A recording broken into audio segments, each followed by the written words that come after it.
નમસ્કાર મિત્રો, હું નિમેશ પટેલ। અત્યારે તાજેતરમાં સુપ્રીમ કોર્ટ દ્વારા એક ચુકાદો આપવામાં આવ્યો કે 5 ઓગસ્ટ 2019ના દિવસે જે કેન્દ્ર સરકાર દ્વારા જમ્મુ કાશ્મીરમાં કલમ 370 દૂર કરવામાં આવી, તો આ નિર્ણય એ કેટલો યોગ્ય હતો તો એ પ્રમાણે એ ડિસેમ્બરમાં સુપ્રીમ કોર્ટ દ્વારા ચુકાદો આપી અને જણાવવામાં આવ્યું કે કેન્દ્ર સરકાર દ્વારા લીધેલો આ નિર્ણય એ યોગ્ય હતો। એટલે 370 એ સ્થાયી ન હતી, અસ્થાયી હતી કે જેને કેન્દ્ર સરકાર એ યોગ્ય સમયે એ દૂર કરી અને ત્યાં એ સ્થાયી બંધારણ લાગુ પડશે, એટલે કે ચૂંટણી કરી શકશે। તો એ પ્રમાણે કલમ 370 એ શું હતી અને ક્યારે લાગુ કરવામાં આવી હતી, તો કલમ 370નો ઇતિહાસ, તો એ ઇતિહાસની આપણે ચર્ચા કરીશું કે ક્યારે લાગુ કરવામાં આવી અને કેમ દૂર કરવામાં આવી। જમ્મુ કાશ્મીર કે જ્યાં ભારતનું બંધારણ લાગુ પડતું હતું નહીં, તો કેમ લાગુ નહોતું પડતું, તો એની આજે ચર્ચા કરીશું। એટલે કે દેશી રજવાડાઓનું એકીકરણ સરદાર વલ્લભભાઈ પટેલ અને વીપી મેનન દ્વારા જે ભારતમાં અલગ અલગ 562 જેટલા દેશી રજવાડા હતા, એ દરેક રજવાડાને એક કરી અને એક અખંડ ભારતની રચના કરી। તો એ કઈ રીતના કરી, તો એની ચર્ચા કરીશું। તો ભારત આઝાદ થયું 15મી ઓગસ્ટ 1947। ત્યારે બ્રિટિશ સરકાર દ્વારા એવું કહેવામાં આવેલું કે જે રજવાડાને ભારત સાથે જોડાવવું હોય તો ભારત સાથે જોડાય, પાકિસ્તાન સાથે જોડાવવું હોય તો પાકિસ્તાન સાથે જોડાય, અને સ્વતંત્ર રહેવું હોય એ રજવાડું સ્વતંત્ર રહી શકે છે। એટલે ટોટલ ભારત અને પાકિસ્તાનના થઈને 575 રજવાડા હતા। કેટલા હતી? 575 રજવાડા હતા। એમાંથી 562 એ ભારતના રજવાડા હતા, 13 પાકિસ્તાન હતા, જ્યારે 1 એ બાંગ્લાદેશ, અત્યારે જે બાંગ્લાદેશ આવેલું છે તે એક રજવાડું હતું। એટલે એ રીતના 562 ભારતના રજવાડા, 13 રજવાડા પાકિસ્તાનના અને 1 બાંગ્લાદેશ હતું। ભારત પાકિસ્તાનના થઈ 575 રજવાડા આવેલા હતા। એમાં ભારતમાં 562 રજવાડા હતા, જેમાંથી ગુજરાતમાં 366 રજવાડા હતા। એટલે ભારતમાં 562, એમાંથી ગુજરાતમાં 366 રજવાડા, અને ગુજરાતની અંદર સૌરાષ્ટ્ર એટલે કાઠિયાવાડ, સૌરાષ્ટ્રમાં 222 જેટલા રજવાડા આવેલા હતા। ચલો, કુલ રજવાડા કેટલા? તો 575 હતા ભારત અને પાકિસ્તાનના બંનેના। ભારતમાં 562, એમાં ગુજરાતમાં હતા 366, અને એ 366માંથી 222 જેટલા રજવાડા એ સૌરાષ્ટ્રના હતા। હવે આ 562 રજવાડાઓને એકીકરણ કરવાનું કામ એ સરદાર વલ્લભભાઈ પટેલ અને એમના મંત્રી વીપી મેનન દ્વારા કરવામાં આવેલું હતું। 562 રજવાડાઓને એક કરી અને અખંડ ભારતની રચના કરવાની હતી। તેમાં સૌપ્રથમ રજવાડું આપનાર એ આપણા ભાવનગરના રાજા કૃષ્ણકુમારસિંહજી હતા, કે જેમને અખંડ ભારતની રચનામાં પોતાનું સૌપ્રથમ રજવાડું આપેલું હતું। હવે 3 રજવાડા એવા હતા કે જે ભારત સંઘ સાથે જોડાવા માગતા ન હતા, એટલે અમુક પાકિસ્તાન સાથે જોડાવા માગતા હતા, તો અમુક સ્વતંત્ર રહેવા માગતા હતા। તો એ 3 રજવાડામાં એક આવશે અહીં આગળ જુનાગઢ, બીજું આવશે અહીં આગળ હૈદરાબાદ, અને એક હતું જમ્મુ કાશ્મીર। તો અત્યારે જે કલમ 370 હતી કે કેન્દ્ર સરકારે દૂર કરી, તો એ કલમ 370 એ જમ્મુ કાશ્મીર રાજ્યને લાગુ પડે છે। તો અહીં આગળ આપણે ઇતિહાસમાં પહેલાં જુનાગઢની ચર્ચા કરીશું, એના પછી હૈદરાબાદની, અને એના પછી જમ્મુ કાશ્મીર રાજ્યની ચર્ચા કરીશું કે આ 370 કલમ છે શું અને કઈ રીતના ભારતના રાજ્યોનું એકીકરણ થયું। તો ચલો, સૌપ્રથમ આપણે જોઈએ જુનાગઢ વિશે। ઓકે, તો ચલો હવે આગળ જોઈએ જુનાગઢ રાજ્ય। એટલે આ 3 રજવાડા હતા, એ 3 રજવાડા ભારત સંઘ સાથે જોડાવા માગતા ન હતા। એમાં ગુજરાતમાં એક હતું જુનાગઢ, તો એ જુનાગઢની ચર્ચા કરીએ। તો ચલો, જુનાગઢ। હવે આ જુનાગઢ રાજ્ય એટલે કે રજવાડાના રાજા હતા મોહમ્મદ ખાન ત્રીજો। રાજા કોણ હતા? મોહમ્મદ ખાન ત્રીજો, એટલે કે મોહમ્મદ ખાન રસૂલ ખાન ત્રીજો, એમના પિતાનું નામ હતું રસૂલ ખાન। હવે આ મોહમ્મદ ખાન રસૂલ ખાન ત્રીજા એ હાજર ન હતા, એટલે કે રજાઓ ઉપર હતા, બહાર વિદેશમાં હતા। તે સમયે એમનો દિવાન હતો શાહ નવાઝ ભુટ્ટો। કોણ હતું? શાહ નવાઝ ભુટ્ટો। તો આ શાહ નવાઝ ભુટ્ટો દ્વારા 15મી ઓગસ્ટ 1947 ભારત દેશ આઝાદ થયો, ત્યારે એના દ્વારા એ જુનાગઢ રાજ્યને પાકિસ્તાન સાથે ભેળવવાનો નિર્ણય લેવાયો।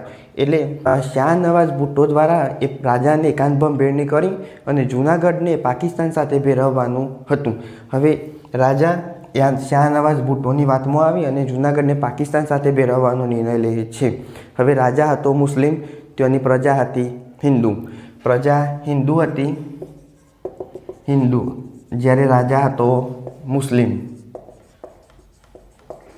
તો જૂનાગઢની પ્રજા હતી હિન્દુ, જ્યારે રાજા હતો મુસ્લિમ. એટલે પ્રજાને ભારત સંઘ સાથે જોડાવવું હતું, જ્યારે તો અનો રાજા એટલે મોહમ્મદ ખાન રસૂલ ખાન ત્રીજો, જેને પાકિસ્તાન સાથે જોડાવવું હતું. હવે પ્રજા હિન્દુ હતી, જેના કારણે રાજાએ પ્રજા ઉપર ત્રાસ ગુજાર્યો. પાકિસ્તાન સાથે જોડાવાનું હતું, ભારત સંઘ સાથે જોડાવવું હતું નહીં, જેના કારણે આરજી હુકુમતની સ્થાપના થઈ.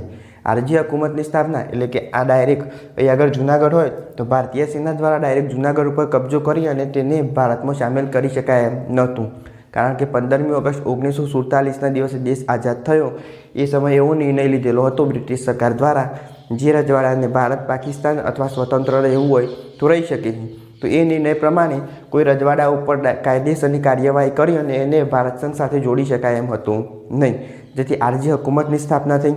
અને આરજી હુકુમતમાં 4000 જેટલા સૈનિકો હતા, જેની આગેવાની શામરદાસ ગાંધીએ લીધી, કે જે ગાંધીજીના ભત્રીજા હતા અને એના સરસેનાપતિ હતા રતુભાઈ અદાની.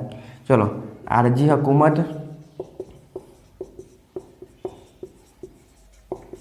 ની સ્થાપના થઈ, જેની આગેવાની અથવા તો વડાપ્રધાન એ કોણ હતા? તો શામરદાસ ગાંધી હતા, જે ગાંધીજીના ભત્રીજા હતા. જ્યારે સરસેનાપતિ એ હતા રતુભાઈ અદાની. હવે આ આરજી હુકુમતની સ્થાપના થઈ તો એ જૂનાગઢને ભારત સંઘ સાથે ભેળવવા માટે થઈ.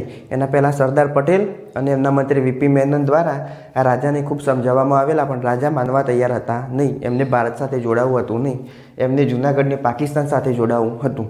હવે આરજી હુકુમતની સ્થાપના થઈ, એ સ્થાપના મુંબઈમાં થઈ. મુંબઈમાં સ્થાપના થઈ એના પછી ગુજરાતમાં રાજકોટમાં આવેલ જૂનાગઢ હાઉસ ઉપર આરજી હુકુમતે કબજો મેળવ્યો.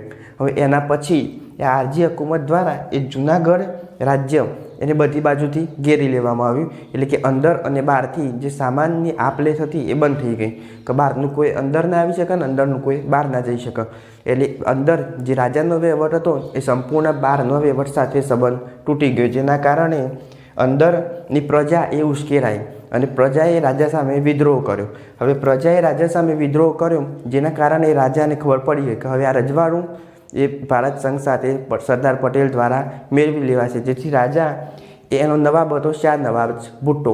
તો શાહનવાઝ ભુટ્ટોને સોંપી એ રાજા પોતે એ જૂનાગઢમાં આવેલ કેશોદ એરપોર્ટથી કરાચી ભાગી જાય છે અને એની બધી જ સંભાળ જૂનાગઢની એના દિવાન શાહનવાઝ ભુટ્ટોને આપી અને ભાગી જાય છે. હવે રાજા પોતાની સાથે ઝવેરાત, અને રાજા એ પાલતુ પ્રાણીઓનો ખૂબ શોખીન હતો, એટલે કે એની સાથે કૂતરાઓ, એમની 5 પત્ની અને 18 સંતાનો સાથે 2 ડૉક્ટર અને બીજી બધી મહત્ત્વની જે ઝવેરાત હતી એ લઈ કેશોદથી કરાચી ભાગી જાય છે. જ્યારે એવું કહેવામાં આવે છે કે રાજા એક પત્ની ભૂલી જાય છે અને કૂતરા લઈ જાય છે, એ પત્નીને પાછળથી સરદાર વલ્લભભાઈ પટેલ દ્વારા પાકિસ્તાન મોકલવામાં આવે છે. હવે રાજા એ તેની સાથે ઝવેરાતમાં 1,29,34,600 જેટલી રોકડ રકમ અને દાગીના પોતાની સાથે લઈ જાય છે. હવે શાહનવાઝ ભુટ્ટો એના હાથમાં જૂનાગઢની સત્તા આવી. તો શાહનવાઝ ભુટ્ટો પાસે જૂનાગઢની સત્તા આવી તો આરજી હુકુમત દ્વારા શાહનવાઝ ભુટ્ટોને ખબર પડી કે હવે આ રાજ્ય એ આપણા જોડે રહેશે નહીં, એટલે ભારત સંઘ સાથે ભેળવવું પડશે. એટલે શાહનવાઝ ભુટ્ટોએ પાકિસ્તાનમાં કમિશનર એટલે કે KM પટની એમની મદદ માગી કે જો કોઈ મદદ મળશે પાકિસ્તાનમાંથી તો આરજી હુકુમત દ્વારા જૂનાગઢ ઉપર કબજો મેળવી શકાશે નહીં. એટલે પત્ર લખવામાં આવ્યો પણ એ પત્રનો કોઈ જવાબ મળ્યો નહીં, જેના કારણે શાહનવાઝ ભુટ્ટો પણ નીલમ બુચને, ત્યાંના કલેક્ટર હતા નીલમ બુચ, જૂનાગઢ સોંપી અને પોતે એ કેશોદ એરપોર્ટથી કરાચી ભાગી ગયો. નીલમ બુચે સરદાર વલ્લભભાઈ પટેલને બોલાવી તો લોકમત દ્વારા ચૂંટણી કરાવી અને ચૂંટણી કરી અને 90થી 95% વોટ એ લોકોના ભારત સંઘ સાથે જોડાવવામાં પડ્યા. તેથી આ જૂનાગઢ એ ભારત સંઘ સાથે જોડાયું. અને આમે જૂનાગઢ એ 9 નવેમ્બર 1947ના દિવસે ભારત સાથે જોડાયું. ક્યારે આવશે? 9 નવેમ્બર 1947. અને આ 9 નવેમ્બર જૂનાગઢ પોતાનો આઝાદી દિવસ મનાવે છે કે એ દિવસે તે રાજામાંથી આઝાદ થઈ અને ભારત સંઘ સાથે જોડાયું હતું. અને અમે આ જૂનાગઢ અને અહીં આગળ આવશે હૈદરાબાદ. તો જૂનાગઢ અને હૈદરાબાદ એ બંને એ ભૌગોલિક રીતે પાકિસ્તાન સાથે જોડાઈ શકે એમ નહોતા. જૂનાગઢ હૈદરાબાદ એ બંને શું આવશે? ભૌગોલિક રીતે પાકિસ્તાન સાથે જોડાઈ શકે એમ નહોતા. કેમ? તો અહીં આગળ જૂનાગઢ એ જમીન સરહદથી પાકિસ્તાન સાથે જોડાયેલું નથી. આ જે છે એ પાકિસ્તાન પણ સમુદ્ર માર્ગે મદદ માગેલી પણ મદદ મળી નહીં. પછી એ રીતના એ જૂનાગઢ એ આરજી હુકુમત દ્વારા અને વોટ દ્વારા એટલે કે લોકમત દ્વારા ભારત સંઘ સાથે જોડાય. હવે એ 9 નવેમ્બર 1947ના દિવસે જૂનાગઢ પોતાનો આઝાદી દિવસ મનાવે છે. હવે રાજા જતા રહ્યા પાકિસ્તાનમાં. પાકિસ્તાનમાં કરાચીમાં એક જૂનાગઢ હાઉસ નામે રાજાનો બંગલો હતો. શું નામ હતું? જૂનાગઢ હાઉસ. બંગલો ક્યાં હતો? તો કરાચીમાં. તો તેઓ રહેતા હતા. હવે આ રાજા મોહમ્મદ ખાનજી રસુલ ખાનજી ત્રીજા એ પ્રાણીઓ પ્રત્યે ખૂબ જ દયાભાવ હતા. એટલે કે એમના એ સમયે ગાયો અથવા જંગલી પ્રાણીઓના શિકાર પર પ્રતિબંધ મૂકેલો હતો. આજે એ ગુજરાતમાં એકમાત્ર જગ્યા જૂનાગઢ કે જ્યાં જંગલોમાં એશિયાઈ સિંહ જોવા મળે છે. તો એ એશિયાઈ સિંહ જો જોવા મળતા હોય તો એનું એકમાત્ર કારણ એ મોહમ્મદ ખાનજી ત્રીજા કે જેમની સંપૂર્ણ રીતે પ્રાણીઓના શિકાર પર પ્રતિબંધ મૂકેલો હતો. તો જેના કારણે અત્યારે એશિયાઈ સિંહોનું અસ્તિત્વ ટકી રહેલું છે. હવે રાજા કૂતરા બેગમો ડૉક્ટર લઈ અને કરાચી ભાગી ગયા હતા. તે જૂનાગઢ હાઉસમાં રહેતા હતા. 17 નવેમ્બર 1959માં રાજાનું એ હડકવાના કારણે મૃત્યુ થાય છે. ક્યારે આવશે? 17 નવેમ્બર 1959. શેનાથી? હડકવાથી. રાજા મોહમ્મદ ખાન ત્રીજાનું મૃત્યુ થાય છે. ક્યાં આગળ? પાકિસ્તાનના કરાચીમાં. તો આ રીતે એ જૂનાગઢને ભારત સંઘ સાથે ભેળવવામાં આવ્યું. હવે બીજું હતું હૈદરાબાદ. હૈદરાબાદને કઈ રીતના ભારત સંઘ સાથે ભેળવવામાં આવ્યું તો એની ચર્ચા હવે આપણે આગળ કરીએ. ઓકે, હવે બીજું રજવાડું એટલે કે હૈદરાબાદ.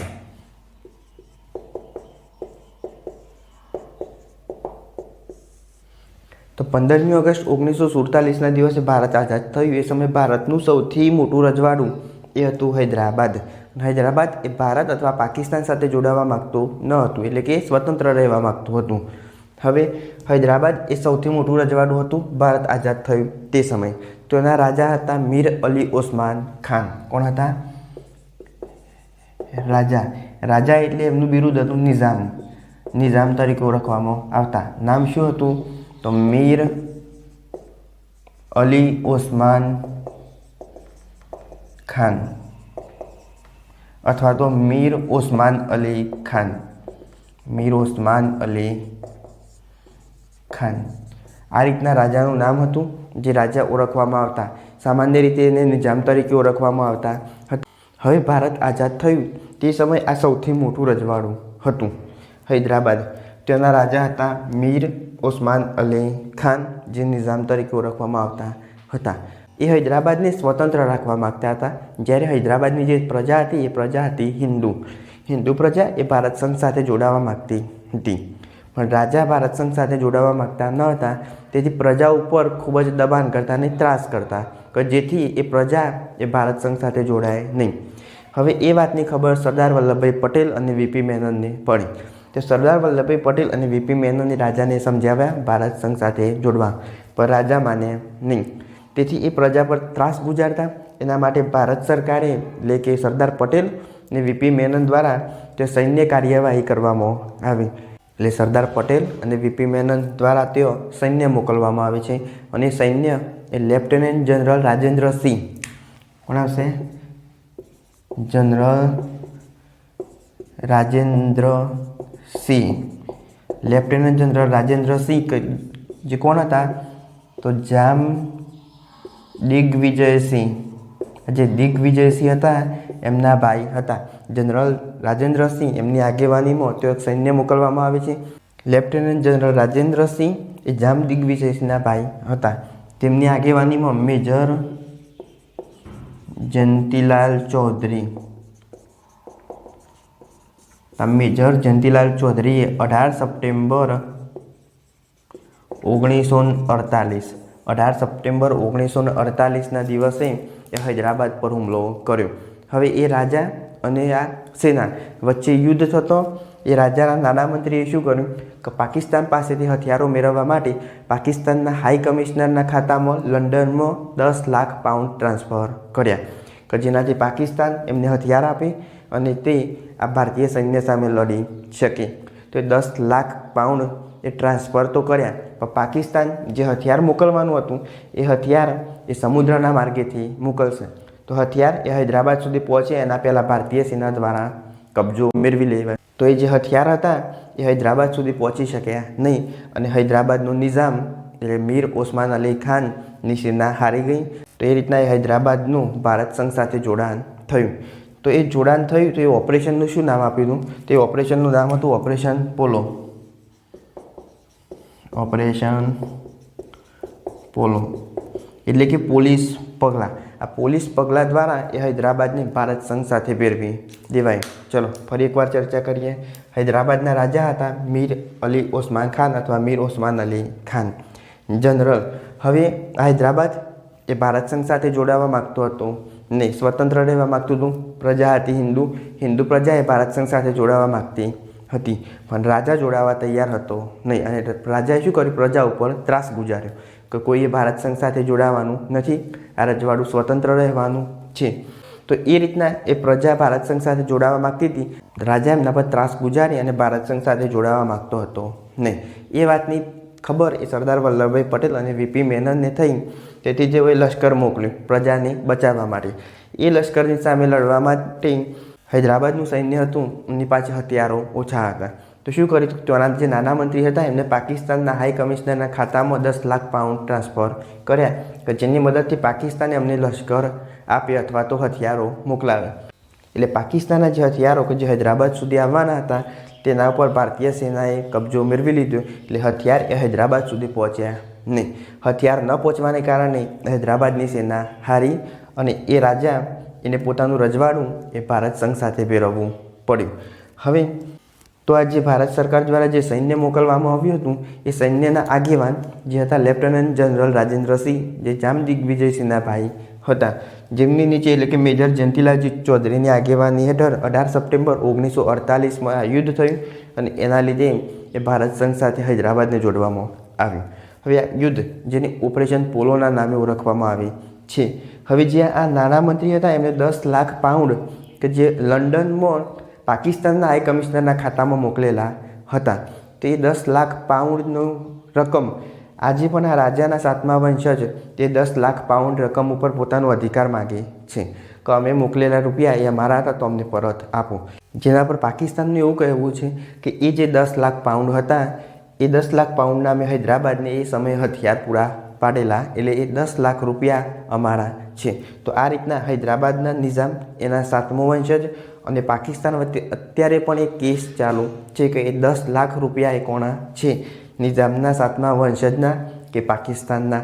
હવે એ 10 લાખ રૂપિયા એ જે 10 લાખ રૂપિયા એની હાલ રકમ 10 લાખ પાઉન્ડ, જ્યાં 10 લાખ પાઉન્ડ હતા તે લંડનની બેંકમાં અત્યારે વ્યાજ સહિત 350 લાખ પાઉન્ડ થયેલા છે.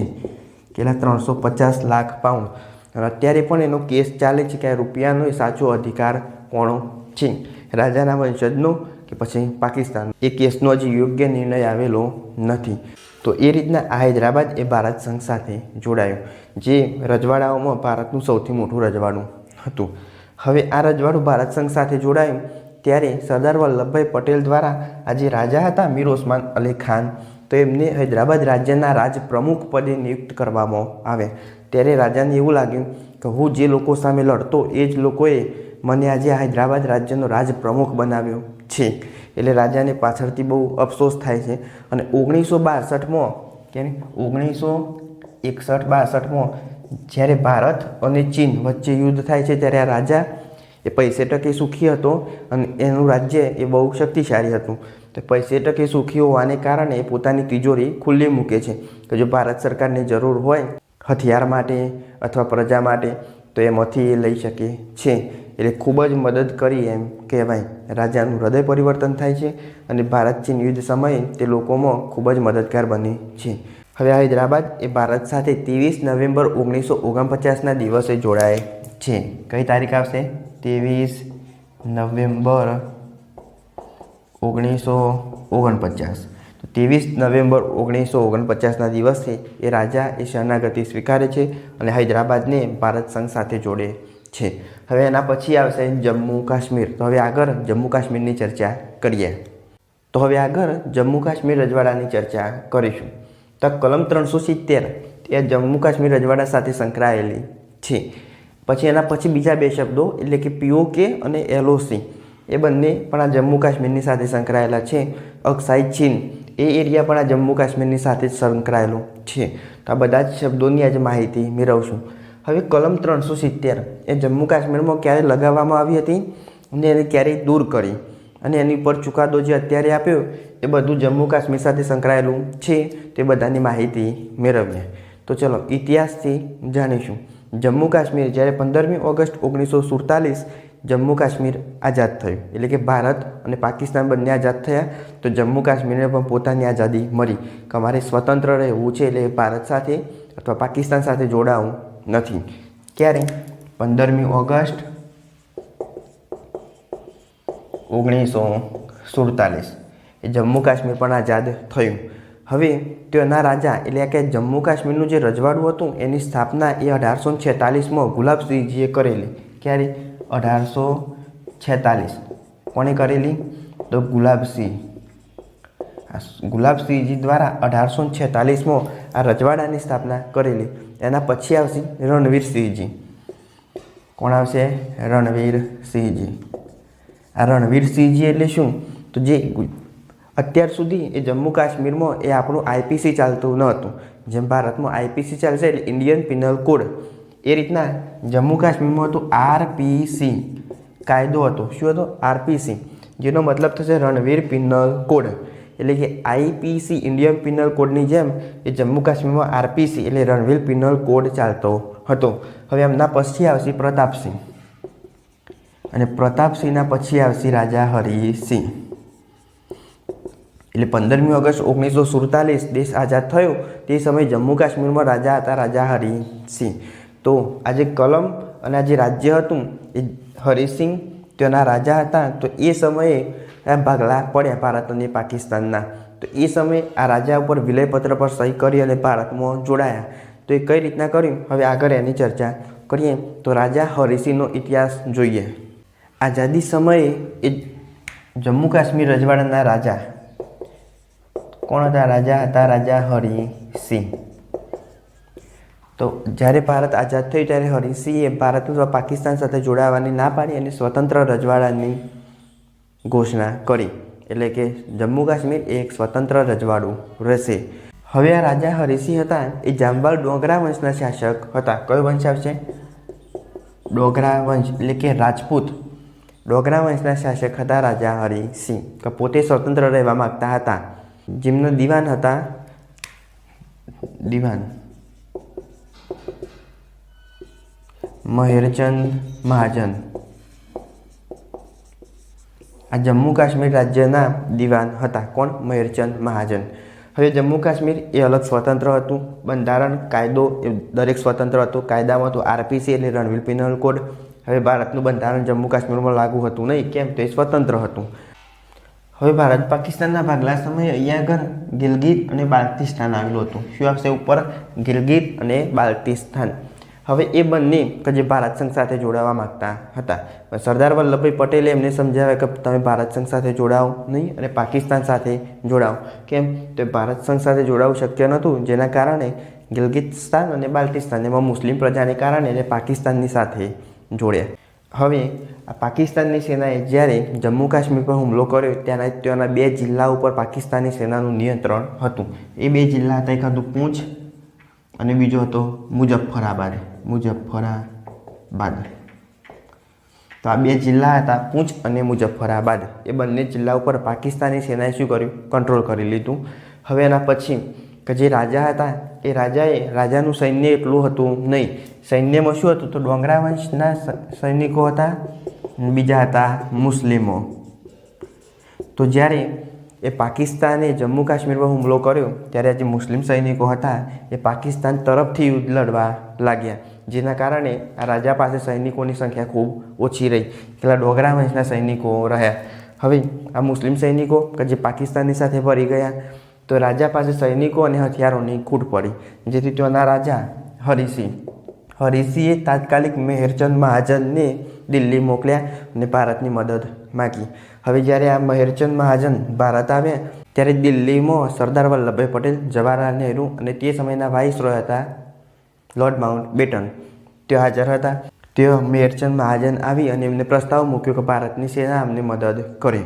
પણ તેઓ લોર્ડ માઉન્ટ બેટને કહ્યું કે ભારત એ પાકિસ્તાન સાથે યુદ્ધ કરી શકે નહીં. કેમ? તો આજે જમ્મુ કાશ્મીર હતું એ વખત સ્વતંત્ર રજવાડું હતું. સ્વતંત્ર રજવાડા માટે એક દેશ બીજા દેશ સાથે યુદ્ધ કરી શકવે એ શક્ય નથી. ત્યારે આ મેહેરચંદ મહાજનની રાજા હરિસિંહ સાથે વાત કરી અને વિલયપત્ર પર એ સમયે સહી કરી.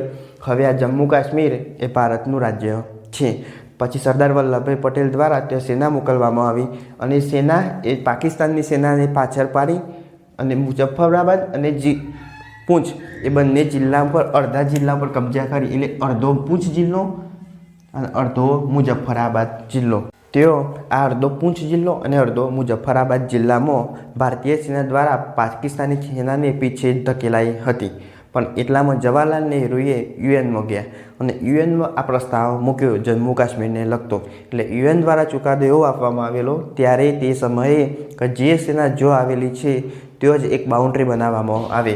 એટલે કે આ પાકિસ્તાનની સેના એ જેટલી અંદર ભારતમાં જમ્મુ કાશ્મીરમાં ઘૂસેલી હતી એટલો ભાગ પાકિસ્તાનનો રહેશે અને બીજો ભાગ ભારતનો.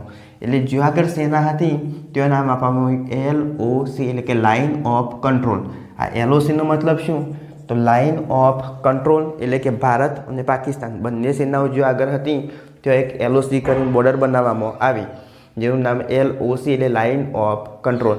હવે લાઇન ઓફ કંટ્રોલની પાછળનો ભાગ પાકિસ્તાનનો કે જેને કહેવાય POK. આ ભાગ કયો બનશે?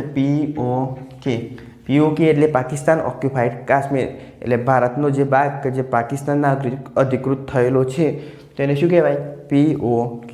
તો આ બે શબ્દો એક ખૂબ જ મહત્ત્વના છે. એક આવશે LOC અને બીજું આવશે POK. LOC એટલે લાઇન ઓફ કંટ્રોલ, જો બંને દેશની સેનાઓ હતી, અને POK એટલે પાકિસ્તાન ઓક્યુપાઈડ કાશ્મીર, એટલે પાકિસ્તાનના હેઠળ જે ભારતનો ભાગ આવશે એને કહીશું POK. હવે ઘણા યુએનમાં જે જવાહરલાલ નહેરુનો પ્રસ્તાવ જે યુએનમાં મૂક્યો એના વિરોધમાં હતા. અત્યારે પણ જો ચૂંટણી લડવી હોય તો જમ્મુ કાશ્મીરનો મામલો વચ્ચે લાવશે અને એવું કહેવામાં આવશે કે જવાહરલાલ નહેરુની આ સૌથી મોટી ભૂલ હતી કે જે યુએનમાં જ્યાં. જો યુએનમાં ના જ્યાં હોય તો ભારતીય સેનાએ પાકિસ્તાનની સેનાને પાછળ ધકેલી અને આખા જમ્મુ કાશ્મીરમાં એ ભારતનું રાજ હોત. એ સમયે જવાહરલાલ નહેરુને જે યોગ્ય લાગ્યો નિર્ણય એમને કર્યું. કદાચ એવું પણ બન્યું હોત કે ભારતીય સેના કરતાં પાકિસ્તાની સેના વધારે અંદર આવી જાય અને જમ્મુ કાશ્મીરનો વધારે ભાગ પોતાના કબજામાં કરે. એના કારણે પણ કદાચ જવાહરલાલ નહેરુએ યુએનમાં ગયા હોય. એટલે એ સમયે શું યોગ્ય હતું એ જવાહરલાલ નહેરુએ કર્યું. આ કોઈની ભૂલ સાબિત કરી શકાય એમ નથી. એટલે અત્યારે આ બે મામલા ઉપર પણ વોટ મેળવવામાં આવે છે કે આ જવાહરલાલ નહેરુની ભૂલ હતી જેના કારણે LOC અને POKનું નિર્માણ થયું. તો સમયની વાત છે. એ સમય જે યોગ્ય લાગ્યું એ કર્યું. આપણે એવું કહીએ કે ભારતીય સેના જ પાકિસ્તાની સેનાને પાછળ પાડી અને જમ્મુ કાશ્મીર પર રાજ કરો તો એ વાત કઈ રીતના કહી શકાય? કદાચ પાકિસ્તાની સેના આગળ આવી ગઈ અને ભારતીય સેના પીછેહટ કરી હોય તો અડધું જમ્મુ કાશ્મીર પાકિસ્તાનના હાથમાં જોત. એના કરતો જવાહરલાલ નહેરુએ જે કર્યું એ યોગ્ય કર્યું. અત્યારે આ ભાગ POK કે જે પાકિસ્તાનની અંદરમાં આવેલો છે, અને બીજો ભાગ અહીંયા આ બાજુ અક્સાઈ ચીને જે ભારતના જે ભાગ પર કબજો કરેલો છે તે ભાગને કહેવાય અક્સાઈ ચીન. તો આ ભાગ કે જે અક્સાઈ ચીન તરીકે ઓળખવામાં આવે છે, આ ભાગ ભારતીય પાકિસ્તાનની જો સેના હતી જેને LOC કહેવાય, તો LOC અને પાછળનો ભાગ જેને POK એટલે પાકિસ્તાન ઓક્યુપાઈડ કાશ્મીર. હવે જે આ જમ્મુ કાશ્મીરના જે રાજા હતા હરિસિંહ, એ 26 ઓક્ટોબરે તો શ્રીનગરથી જમ્મુ આવ્યા અને પોતાની સાથે 48 મિલિટરી ટ્રક ભરી અને દાગીના ઝવેરાત સગા સંબંધીઓને લઈને અને જમ્મુ આવી ગયા હતા. એના પછી 20 જૂન 1949 એમને સત્તા પરથી દૂર કરાયા. એના પછી મુંબઈ ગયા અને મુંબઈ ગયા પછી ત્યાં તેમનું અવસાન થાય છે. તો આજે LOC અને POK જમ્મુ કાશ્મીર સાથે સંકળાયેલું છે. તો જે સમયે રાજાએ વિલયપત્ર પર સહી કરી તે અમુક એ નિયમો અને શરતોને આધીન સહી કરેલી હતી કે ભારતનું બંધારણ એમાં કલમ નંબર 1 અને 370 આ બંને જ કલમો એ જમ્મુ કાશ્મીરમાં લાગુ પડશે. કલમ 1 એ શું હતું? તો કલમ 1 હતું કે જમ્મુ કાશ્મીર રાજ્ય એ ભારત સંઘ સાથે જોડાશે, તેનો વિસ્તાર, એનું નામ વગેરે સંબંધી હતી કલમ 1. નામ અને વિસ્તાર સાથે જોડાયેલી રહેશે. જ્યારે કલમ 370 શું હતી? તો ભારતનો કોઈ નાગરિક એ જમ્મુ કાશ્મીરમાં જમીન ખરીદી શકશે નહીં. જમ્મુ કાશ્મીરની સ્ત્રી જો બીજા કોઈ રાજ્યના પુરુષ સાથે લગ્ન કરશે તો એની નાગરિકતા છીનવાઈ જશે. પછી કોઈ રાજ્યનો નાગરિક એ જમ્મુ કાશ્મીરમાં સરકારી નોકરી મેળવી શકશે નહીં. ત્યાંના લોકોનું બેવડી નાગરિકતા હતી. બેવડી નાગરિકતા એટલે એક તો રાજ્યની અને બીજું હતું કેન્દ્રની. એટલે જમ્મુ કાશ્મીરની નાગરિકતા અને ભારત દેશની નાગરિકતા. તો એ રીતના હતી કલમ 370. હવે આ કલમ 370 જો એને દૂર કરવી હોય તો એ દૂર કરવા માટે જમ્મુ કાશ્મીરની સરકાર હોવી જરૂરી છે. જમ્મુ કાશ્મીરની સરકાર વગર એ જમ્મુ કાશ્મીર રાજ્યમાંથી આ કલમ 370 દૂર કરી શકાય નહીં. હવે અત્યારે એટલે કે 5 ઓગસ્ટ 2019 આ 5 ઓગસ્ટ 2019ના દિવસે કેન્દ્ર સરકાર દ્વારા એક ચુકાદો લઈ અને 5 ઓગસ્ટ 2019માં 370 કલમ એ જમ્મુ કાશ્મીરમાંથી દૂર કરી. તો સુપ્રીમ કોર્ટમાં પિટિશનો દાખલ કરવામાં આવી. કુલ 23 જેટલી પિટિશનો એ સુપ્રીમ કોર્ટમાં દાખલ કરવામાં આવી. કલમ 370 એ તમે દૂર કઈ રીતના કરી. પિટિશનોમાં અમુક પત્રકારો હતા, રાજકારણો હતા, એમને પિટિશન દાખલ કરી. હવે આમાં એક નિયમ હતો કે જો જમ્મુ કાશ્મીરમાંથી કલમ 370 દૂર કરવી હોય તો જમ્મુ કાશ્મીરમાં સરકાર હોવી જરૂરી છે. કલમ 370 દૂર કરવા માટે જમ્મુ કાશ્મીરમાં વિધાનસભા હોવી જરૂરી છે અને વિધાનસભા ચુકાદો આપે એના પછી ત્યાંથી 370 કલમ દૂર કરી શકાય. આ 370 અંતર્ગત ભારતના કોઈ રાજ્યમાં જો કોઈ બંધારણ લાગુ પડશે, દાખલા તરીકે ગુજરાત, તો કેન્દ્ર જે બંધારણ લાગુ કરશે રાષ્ટ્રપતિ સહી કરશે અને પછી સંસદમાં કબૂલાત થયા પછી એ ગુજરાતમાં અથવા તો ભારત દેશમાં એ કાયદો લાગુ પડશે. પણ જમ્મુ કાશ્મીરમાં એવું હતું નહીં. જમ્મુ કાશ્મીરમાં શું હતું? તો રાષ્ટ્રપતિ સહી કરશે, સંસદમાંથી પાસ થયા પછી સહી કરશે ને એના પછી જો જમ્મુ કાશ્મીરની વિધાનસભા દ્વારા એક કાયદો પસાર થશે તો જ એ કાયદો એ જમ્મુ કાશ્મીરમાં લાગુ પડશે, નહીં કે લાગુ પડશે નહીં. એ રીતનું બંધારણ હતું. પણ કલમ 370 દૂર કરી તો એ સમયે જમ્મુ કાશ્મીરમાં વિધાનસભા હતી નહીં. તો વિધાનસભા અને ત્યાંની સરકારની પરવાનગી વગર આ 370 કલમ દૂર કરવામાં આવી. એના માટે આ 23 જેટલી પિટિશનો દાખલ કરવામાં આવી. તો એના ઉપર સુપ્રીમ કોર્ટે હમણાં તાજેતરમાં ચુકાદો આપ્યો કે જે કેન્દ્ર સરકારે 370 કલમ દૂર કરી એ યોગ્ય હતી. કલમ 370 એ અસ્થાયી હતી, સ્થાયી હતી નહીં. એટલે કે યોગ્ય નિર્ણય લઈ અને ત્યાં રાષ્ટ્રપતિ અને રાજ્યપાલનું શાસન હતું. એ કેન્દ્ર શાસિત પ્રદેશો હતા તો રાષ્ટ્રપતિ અને રાજ્યપાલનું શાસન થયેલું. એટલા માટે 370 કલમો એ દૂર કરી શક્યા. તો વિધાનસભા હતી નહીં. તેમની મંજૂરી વગર, તેના લોકોની મંજૂરી વગર આ દૂર કરવામાં આવી. એના માટે એ કેસ સુપ્રીમ કોર્ટમાં પહોંચ્યો અને ચુકાદો એ કેન્દ્રના પક્ષમાં રહ્યો. એટલે કે 370 હટાવી તે યોગ્ય હતું. જે અસ્થાયી બંધારણ હતું, સ્થાયી હતી નહીં. હવે સુપ્રીમ કોર્ટે 30 સપ્ટેમ્બર 2034 સુધી જમ્મુ કાશ્મીરમાં એ ચૂંટણી કરવાનો આદેશ આપેલો છે. એટલે કે ચૂંટણી થશે અને યોગ્ય સરકાર બનશે. તો આ મામલો હતો 370. હવે સુપ્રીમ કોર્ટમાં કઈ રીતના પહોંચ્યો? તો આ 23 પિટિશનો દાખલ કરી એ રીતના. વિધાનસભા વગર 370 દૂર કરી શકાય નહીં, તો કેન્દ્ર સરકારે કઈ રીતના કરી? તો આ રીતના એ રાષ્ટ્રપતિ અને રાજ્યપાલનું શાસન લગાવી અને મોદી સાહેબ અને અમિત શાહજીએ 370 જે કલમ હતી એ દૂર કરી અને હવે ત્યાં ચૂંટણી થશે અને યોગ્ય સરકારનું નિર્માણ થશે. એના પછી તે રોજગારી વધશે અને જો ભારતના કોઈ નાગરિકને જમ્મુ કાશ્મીરમાં જમીન ખરીદવી હોય તો ખરીદી શકશે, જો ફરવા જવું હોય તો પણ જઈ શકશે. તો આ હતી કલમ 370. અને આ રીતના એ ગુજરાત, એમાં જુનાગઢ, હૈદરાબાદ, જમ્મુ કાશ્મીર એ ભારત સંઘ સાથે જોડાયા. હવે જુનાગઢ અને હૈદરાબાદ એ બે ભૌગોલિક રીતે પાકિસ્તાન સાથે જોડાય એવું હતું નહીં. પણ આ જમ્મુ કાશ્મીર કે જે ભૌગોલિક રીતના પાકિસ્તાન સાથે જોડાય એવું હતું, જેનામાં એટલી મગજમારી થઈ. અને એ પછી એ જમ્મુ કાશ્મીર એ અમુક ભાગ જે POK પાકિસ્તાન સાથે જોડાયો, અમુક આ બાજુનો અક્ષાઈ ચીન સાથે જોડાયો અને અમુક વધેલો ભાગ તે ભારતનો ભાગ ગણાય છે. તો આ રીતના એ ત્રણેય દેશી રજવાડા એ ભારત સંઘ સાથે જોડ્યા. આટલી મહેનત અને આટલો શ્રમ કર્યા પછી સરદાર વલ્લભભાઈ પટેલે આ ત્રણેય રજવાડાઓને ભારત સંઘ સાથે જોડ્યા. જેથી તેમને લોખંડી પુરુષ અને ભારતના બિસ્માર્ક તરીકે ઓળખવામાં આવે છે. તો સરદાર પટેલને ભારતના બિસ્માર્ક કહ્યા તેની પાછળનું કારણ શું? તો બિસ્માર્ક એ જર્મનીના હતા જેમને 27 રાજ્યોનું એકીકરણ કરેલું. કેટલા? 27 રાજ્યોનું એકીકરણ કરેલું જે બિસ્માર્ક એ જર્મનીના હતા. તેથી ભારતના બિસ્માર્ક તરીકે સરદાર વલ્લભભાઈ પટેલને ઓળખવામાં આવે છે. તો આ એમની મહેનત અને એમની સફળતાના કારણે અત્યારે ભારત દેશ એ અખંડ ભારત છે અને અલગ અલગ 28 જેટલા રાજ્યો અને કેન્દ્રશાસિત પ્રદેશો આવેલા છે. તો વિડીયો ગમ્યો હોય તો લાઈક કરો, શેર કરો, ચેનલને સબસ્ક્રાઈબ કરો. ત્યાર સુધી જય હિન્દ, જય ભારત.